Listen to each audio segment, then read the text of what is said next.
Hello everyone. बहुत सारे हमारे स्टूडेंट्स हमसे ये सवाल पूछते हैं कि इंटरनेशनल लाइसेंस के ऊपर यूके में कितने अरसे तक ड्राइविंग की जा सकती है।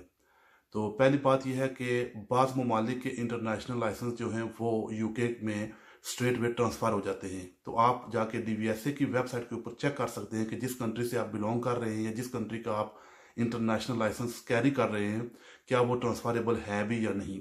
अगर आपकी वो कंट्री उस लिस्ट में शामिल नहीं है, जैसे कि for example India, Pakistan, Bangladesh और नेपाल या श्रीलंका, तो इन ममालिक के जो लाइसेंस हैं वो ट्रांसफरेबल नहीं है। तो उसके लिए फिर आपको ये करना होगा कि आपको थ्योरी टेस्ट और प्रैक्टिकल टेस्ट पास करना होगा। तो जब आप इंटरनेशनल लाइसेंस लेके आए तो वो कब तक वैलिड रहता है, उसका टाइम जो है ना वो शुरू होता है जिस दिन आप यूके में लैंड करते हैं। ठीक है, तो वहां से वो शुरू हो जाता है और उसके 1 साल के बाद वो ख़त्म हो जाता है। तो फॉर एग्जांपल अगर आप 24 जनवरी 2024 को यूके में लैंड कर रहे हैं, तो फिर आपका जो लाइसेंस है वो 24 जनवरी 2025 को एक्सपायर हो जाएगा। 2025 जनवरी के बाद अगर आप ड्राइविंग करेंगे तो वो आप इलीगल एक्टिविटी में इन्वॉल्व हो रहे हैं।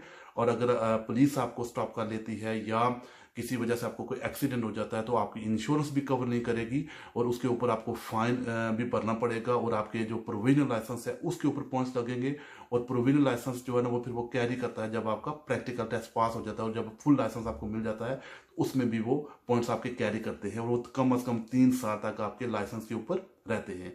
तो आप किसी भी ऐसी एक्टिविटी में बिल्कुल इन्वॉल्व ना हो जो इलीगल हो। ठीक है, तो उसका सबसे बेस्ट तरीका यही है कि आप जब यूके में लैंड करें तो थोड़े दिनों के बाद जब आपके हालात बेहतर हो जाएं या आपके पास वसाइल हों तो आप एक गाड़ी ले लें। और गाड़ी की जो रिक्वायरमेंट है वो ये है कि आप ऐसी गाड़ी बाय करें जिसकी एमओटी हो, क्योंकि एमओटी यहाँ पर जो है ना वो एक रिक्वायरमेंट है बेसिक। उसके बाद जब आप एमओटी वाली गाड़ी ले लें या अगर एमओटी के बगैर भी गाड़ी लेते हैं तो फिर उसकी जो है ना किसी भी अप्रूव्ड जो गैरेज होता है वहां से जाके, डीवीएसए के अप्रूव्ड होते हैं डीवीएलए वालों के, तो वहां से जाके आपने जो है ना वो एमओटी लेनी है।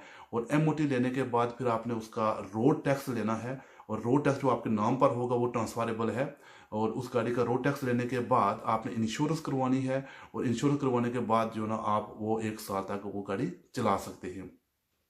इस दौरान अगर फॉर एग्जांपल अगर आपने कोई गाड़ी बाय की जिसकी एमओटी पहले से चल रही थी तो आप डीवीएसए की वेबसाइट पे ऊपर जाके चेक कर सकते हैं। सॉरी, ये डीवीएलए की वेबसाइट है। सो डीवीएलए दो डिफरेंट डिपार्टमेंट है, डीवीएलए और एक डीवीएसए है। सो डीवीएलए की वेबसाइट के ऊपर जाएं आप और डीवीएलए में आप वहां पर अपना लाइसेंस जो होता है वो रजिस्ट्रेशन नंबर डालेंगे गाड़ी का, तो आपको पूरी हिस्ट्री उसकी आ जाएगी कि उसका एमओटी कब एक्सपायर हो रही है और उसकी जो है ना रोड टैक्स कब एक्सपायर हो रहा है। तो ये बहुत ज़रूरी चीज़ें हैं क्योंकि आजकल जगह जगह पर कैमरे लगे हुए होते हैं और वो ये होता है कि जब आपकी गाड़ी उन कैमरों से गुजरती है तो वो आपको वो जो ऑटो कैमरे होते हैं वो पिक कर लेते हैं और फिर पुलिस ऑफिस से आपको स्टॉप करती है तो फिर आपको वो फाइन करती है। तो ये सबसे बेस्ट यही है कि जो गाड़ी आप लें उसकी एमओटी चेक करें, अगर एमओटी नहीं है तो एमओटी बाय करें, जाके उसको उस गाड़ी का काम करवाएं और फिर गाड़ी चलाएं।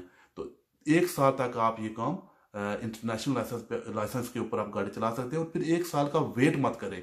अगर एक दफ़ा आपने गाड़ी ले ली और आप गाड़ी चला रहे हैं तो बेहतर यही है कि जितना जल्दी हो सके आप अपना प्रोविजनल बनवाने के बाद अपना एक थ्योरी टेस्ट पास करें और फिर प्रैक्टिकल पास करने के बाद फटाफट से आप जो है ना वो सिस्टम में आ जाएं। ये ना हो कि आपका 1 साल ख़त्म हो जाए और फिर उसके बाद आपको पता चले कि यार मेरा तो 1 साल ख़त्म हो गया और अभी मैंने तो थ्योरी भी नहीं की, प्रैक्टिकल भी नहीं की। तो उसके लिए फिर मैं अलग से आपको एक डिटेल्ड वीडियो अपलोड करूंगा कि वो प्रोसीजर कैसा है। लेकिन अभी फिलहाल चूंकि बहुत सारे लोगों ने ये सवाल पूछा था कि 1 साल का जो पीरियड है वो शुरू कब होता है, तो अगेन मैं रिपीट कर रहा हूँ, वो 1 साल का पीरियड जो है वो आपका शुरू हो जाता है जिस दिन आप लैंड करते हैं।